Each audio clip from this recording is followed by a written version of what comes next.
Alrighty then. Camino de Santiago from Saint Jean Pied de Port to Santiago. However I get there. I'm going to be looking for church stamps along the way. I'm not going to go into the Pamplona to get a diploma this time. I'm looking for unique, out of the way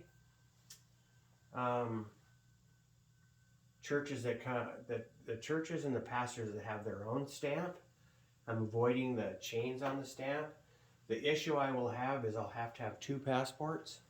One to prove that I stayed in the albergues up to this point.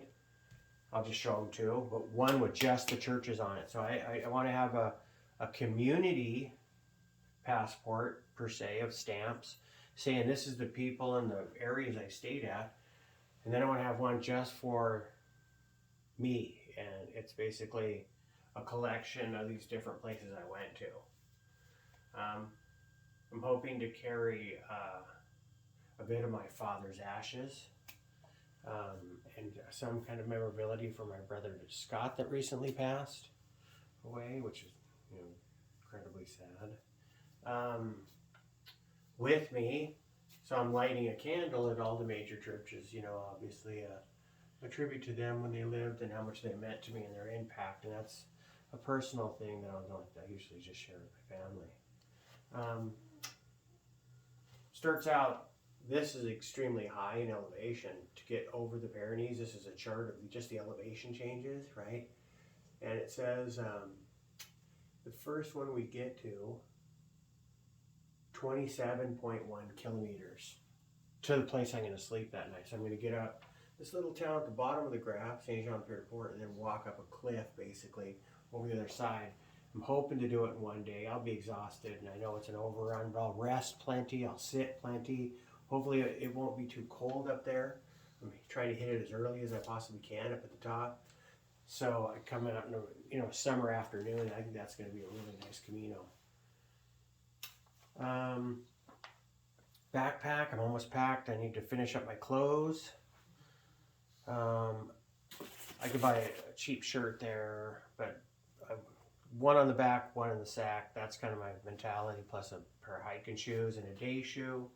I'm wearing all my security stuff around my belly because you get it around your neck with a heavy cord.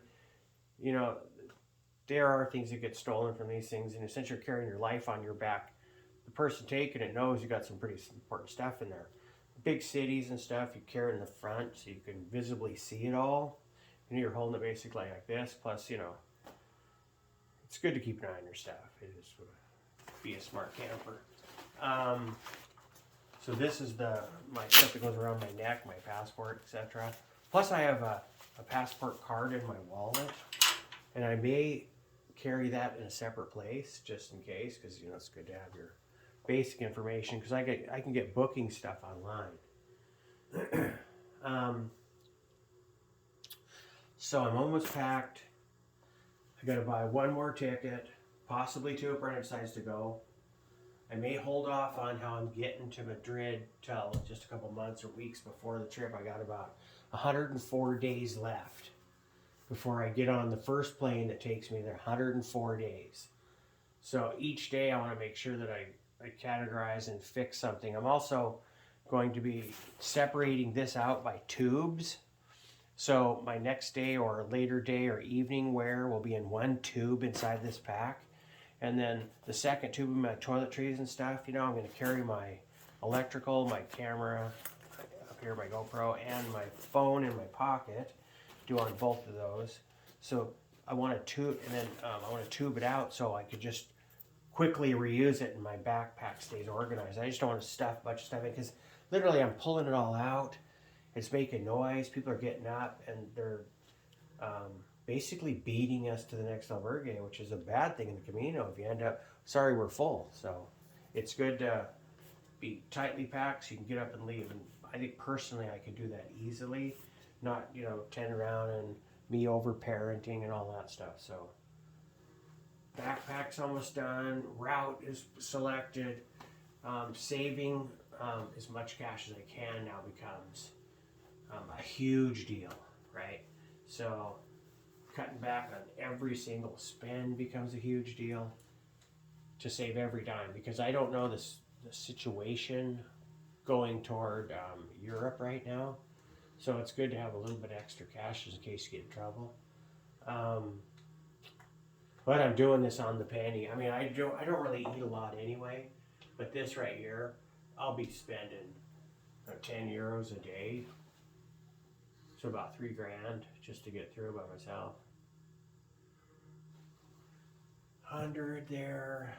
Probably the tattoo is going to cost me about 150 euros. It's about 180 bucks, which is good. I mean, I get good conversation, and it's I think it's money well spent. So that is pretty much it in a nutshell. Now it's all about the planning, the organizing. There's a lot going on in my job. I did switch jobs, so the challenge of learning as quickly as I can to be independent is huge. And then basically I'm gone. So that's Camino right there in a nutshell. I'm probably gonna I usually ask my kids, anything I'm missing. So it's good to have these kind of things. What else? Oh yeah, I don't have this shuttle either. I don't have this planned. So I'm gonna land here on the coast. It's a tourist area in the middle of I know it's gonna be busy as hell. So there has to be a place because I've seen train go into Saint Jean, but we took a shuttle when I went in there. I don't have that. I don't have the way back, and I don't have that. So that's 3 that I have to consider for financial. And the hard part, when I was in France last time, trying to get from on the train, we got off that train, and no one spoke English. The entire bar, the cafe bar, we just cafe leche, and that's bagnot, and they kind of speak Spanish, but mostly French. They're pretty proud of where they are. So that was an interesting situation.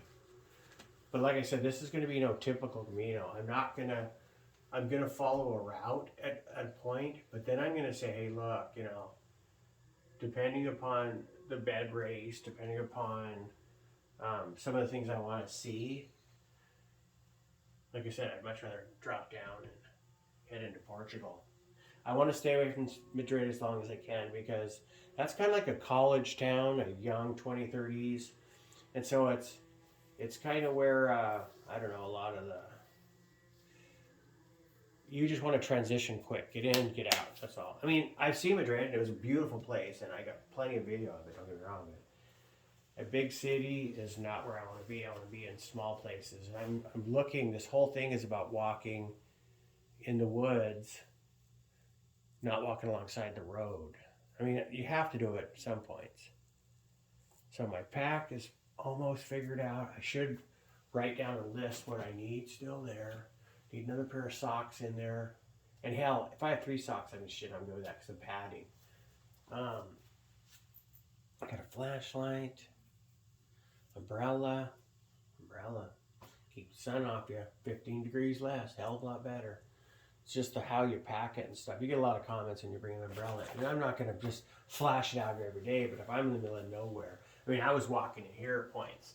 In the middle of nowhere, and it was hot out. And it would have been nice to have something besides that my floppy hat. Which I do have.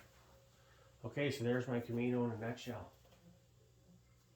So I need to start really looking and organizing the dilly-dalliance. I wish my son would tell me, so, because he's kind of got a new girlfriend and his life is going on a different direction, so I'm kind of up in the air if he'll go. But if he does, that's wonderful. I mean, I think if he could plan the month of July, that's what it is, pretty much. The month of July, and then we get back on the 5th of August. But I'd do it either way. So that's the Camino update.